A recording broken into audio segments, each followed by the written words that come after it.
बहुत पुराने ज़माने की बात है। एक राजा था। उसके महल में एक बहुत सुंदर बाग था। बाग में तरह तरह के फूलों के पौधे और अनेक प्रकार के मीठे फलों के पेड़ थे। लेकिन इस बाग में सबसे आश्चर्यजनक चीज थी। एक सेब का पेड़ था जिसमें सोने के सेब लगते थे। राजा ने इस पेड़ की देखभाल का खास इंतजाम कर रखा था। जब इसके फल पकते थे तो चौकीदार रात दिन पेड़ का पहरा दिया करते थे ताकि कोई सोने का सेब चुरा कर न ले जाए। लेकिन एक दिन की बात है कि बाग के माली ने जब सोने के सेबों को गिना तो उसमें से एक सेब गायब था। उसने दौड़कर राजा को खबर दी। राजा फौरन बाग में पहुंचा।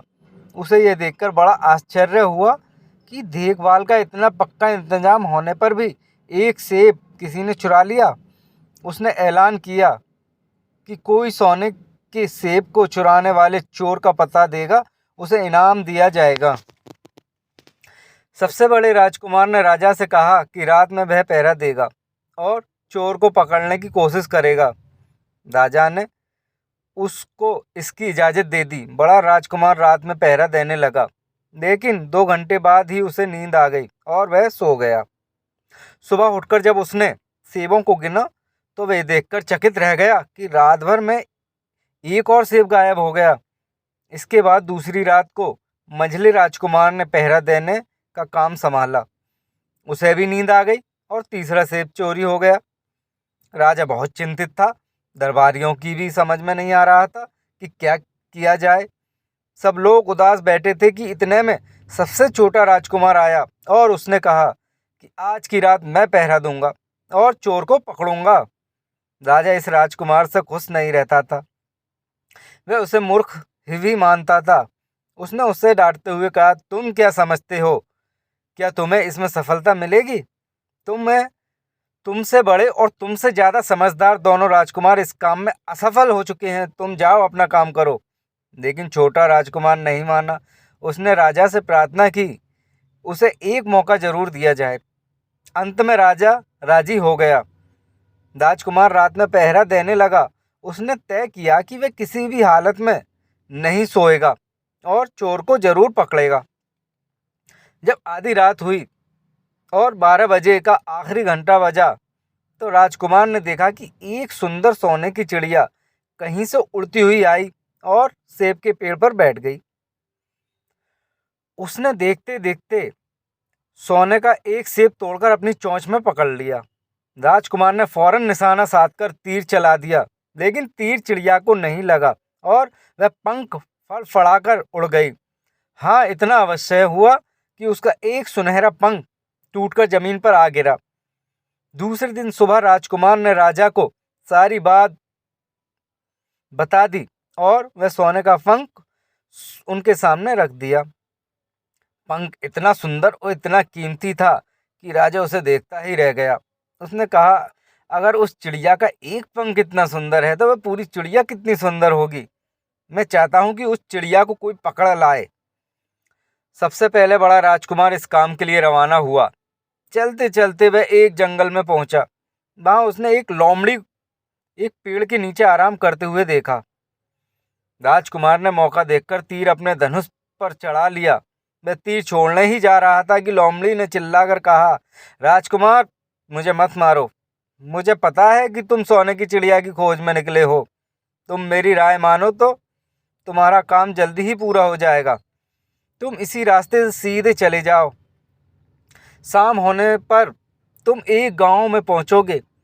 वहां तुम्हें आमने सामने 2 सराय मिलेंगी। एक सराय खूब सजी सजाई और सुंदर सी होगी, लेकिन तुम उसमें मत ठहरना।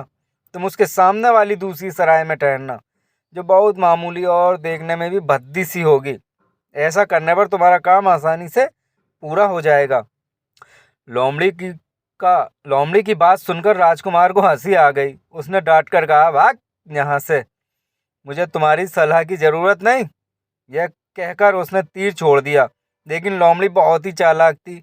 वह बचकर निकल भागी। राजकुमार आगे चलता गया। शाम को जब वह एक गांव में पहुंचा तो उसने देखा कि वहां सड़क के किनारे सचमुच 2 सराय थी। उनमें से एक सराय खूब सजी सजाई थी और उसके अंदर से लोगों के नाचने गाने की आवाज़ें आ रही थीं। दूसरी सराय भद्दी सी थी और वह अंधेरा से घिरा हुआ था। राजकुमार सजी सजाई सराय में ठहर गया। थोड़ी देर में वह भूल गया कि वह असल में सोने की चिड़िया की खोज में निकला था। उधर जब काफ़ी समय बीत गया और बड़ा राजकुमार नहीं लौटा तो मंझला राजकुमार सोने की चिड़िया की खोज में चल पड़ा। वह भी उसी तरह चलते चलते जंगल में पहुंचा तो वह वही लोमड़ी उसे भी मिली। इस राजकुमार ने भी लोमड़ी की बात पर कोई ध्यान नहीं दिया। जब वह शाम को उस गांव में पहुंचा तो बड़े राजकुमार की तरह सजी सजाई सराय में ठहरा। वहां के नाच रंग में मस्त होकर वह भी अपना काम भूल गया। यहाँ तक कि उसने घर लौटने की भी सुध न रही। अंत में सबसे छोटे राजकुमार ने राजा से कहा कि मैं सोने की चिड़िया की खोज में जाऊंगा। राजा को विश्वास था कि जब उससे बड़े दोनों राजकुमार इस काम में सफल नहीं हुए तो इसे और भी सफलता नहीं मिलेगी। लेकिन उसके जिद करने पर राजा ने उसे इजाजत दे दी। छोटा राजकुमार तैयार होकर सोने की चिड़िया की खोज में निकला। जंगल में उसे भी वही लोमड़ी मिली।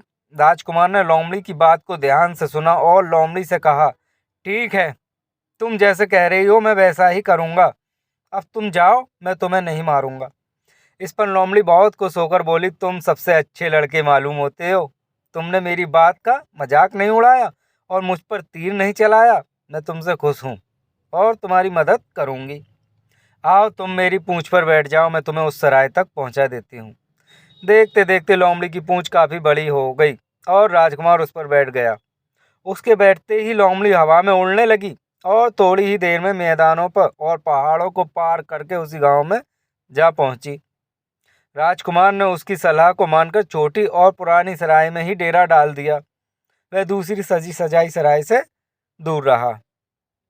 देख आगे की कहानी हम दूसरे पार्ट में देखेंगे कि राजकुमार के साथ क्या होता है, कि राजकुमार सोने की चिड़िया को ला पाता है या नहीं। ये जानने के लिए सेकंड पार्ट जरूर देखें। धन्यवाद।